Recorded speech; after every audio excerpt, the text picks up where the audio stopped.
Smart automation, better business. Learn how to optimize your business with Solved. Hi, my name is Parker, and I'm a Salesforce consultant at Solved that focuses on Revenue Cloud. At Solved, we decode the complexities of Salesforce Revenue Cloud, turning its most intricate features into your most powerful financial tools. Many businesses master the selling price of their products, but struggle to track the underlying expenses, making true profitability a guessing game. In this video, I'm going to show how exactly you can establish a clear and accurate view of your product costs directly within Salesforce, setting the stage for robust financial reporting and margin analysis. So how do we begin to track these expenses? The answer lies in a feature called cost books. While you may be familiar with price books, which are mandatory in Salesforce and define how products are sold, cost books are their internal-facing counterpart.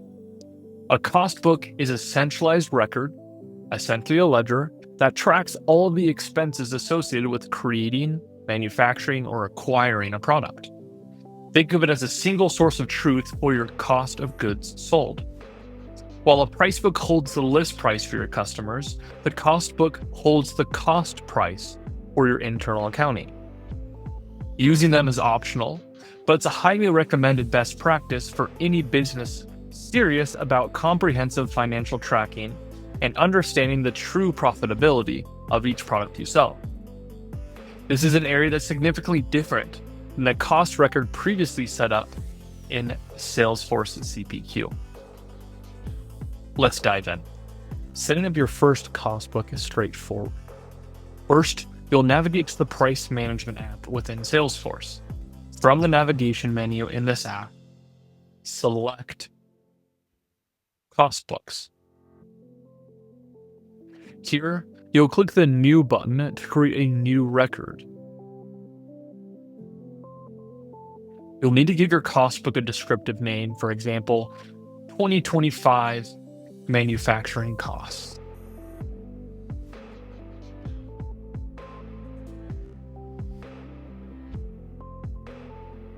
You'll also need to set a date range to define the period for which these costs are valid. I'm going to say starting July 1st.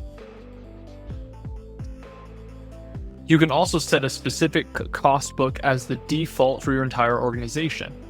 One critical thing to note is that your very first cost book you create will automatically be marked as the default, and you won't be able to delete it until you've created and designated another one as your new default.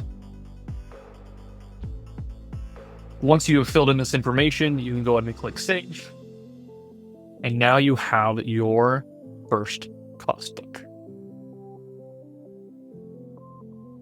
Now that we have a cost book to serve as our container, we need to populate it with the actual costs. This is where cost book entries come in.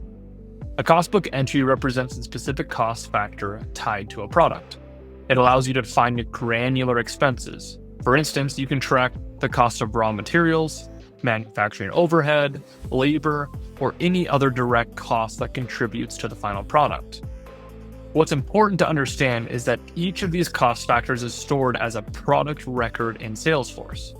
This structure allows for detailed and organized tracking, where every component of your cost can be managed and reported on with precision. Adding these entries is just as simple as creating the cost book itself. First, open the cost book record. You want to add an entry to.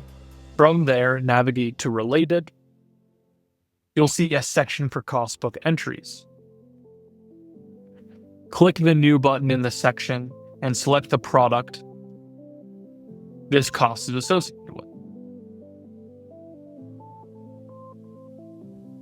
I'm going to choose Desktop.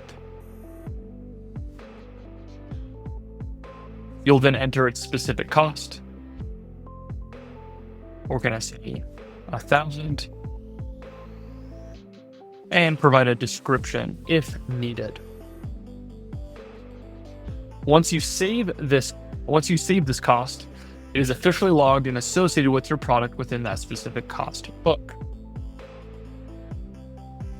You'll also want to make sure that the effective date is set for this specific cost. Now we have a cost book entry related to our 2025 manufacturing cost book. So why go through these steps? Because by combining price books and cost books, you create a complete dual-sided financial picture right inside of Revenue Cloud. Salesforce Pricing, with its price books, handles the entire customer-facing side of the equation, your list price, discounts, and final selling price. Cost books provide the crucial internal-facing expense data. This dual approach means you can move beyond simple revenue tracking and enable sophisticated financial analysis. You're no longer asking how much did we sell it for, but how much did we actually make on that sale?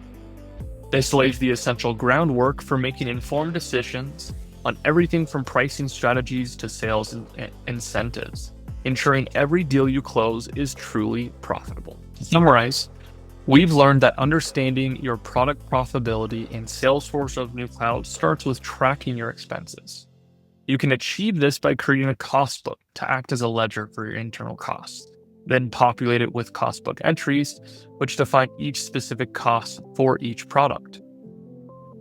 Taking these steps gives you a crystal clear view of your expenses, which is the foundational data you need to calculate true product margins. But knowing your costs is just the first step. The real power comes in when you leverage this data to see your profit margins in real time on every single quote.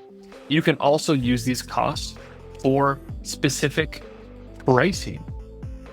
In our next video, we're going to talk about calculating custom margins on quotes using cost books and cost book entries.